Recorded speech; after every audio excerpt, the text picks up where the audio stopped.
Hello friends, तर स्वागत आहे तुमचं माझ्या चॅनेलमध्ये। आज आपण पाहूया जवसाची चटणी। जवसाची चटणी बनवणार आहे मी। त्यासाठी आपल्याला काय काय लागते ते पाहूया।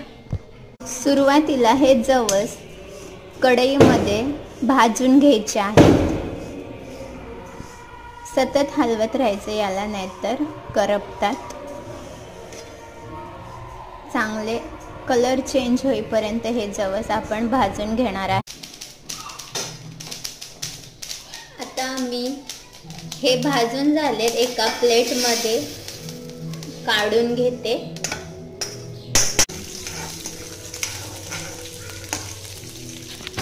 फ्लॅक्स सीड्स म्हणजे जवस हे बहुगुणी आहे।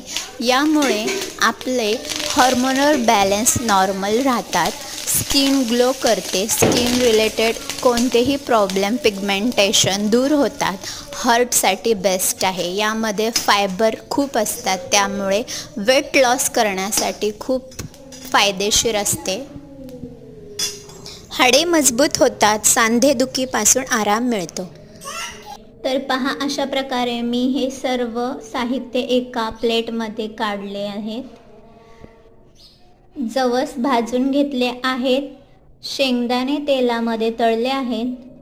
त्याच तेलामध्ये हे लसूण, कढीपत्ता आणि जिरे हे सर्व भाजून घेतले आहे। तर आता आपण याची मिक्सरमध्ये पावडर करून घेऊया। त्या अगोदर यामध्ये मीठ आणि चटणी, तुम्हाला हवी असल्यास लाल तिखट तुम्ही टाकू शकता, आणि मग आपली जवसाची चटणी तयार होईल। तर आता मी हे मिक्सरमध्ये घेते। 1 चमचा मिरची पावडर आणि चवीनुसार मीठ।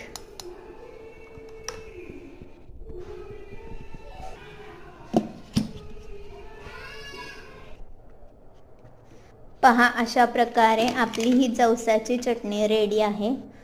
खूप छान खमंग सुवास सुटला आहे।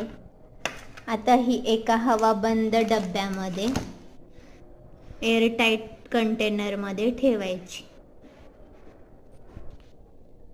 रेसिपी आवडली असेल तर नक्की लाईक करा।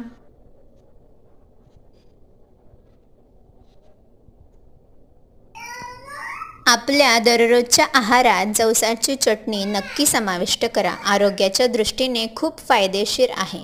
थँक्यू।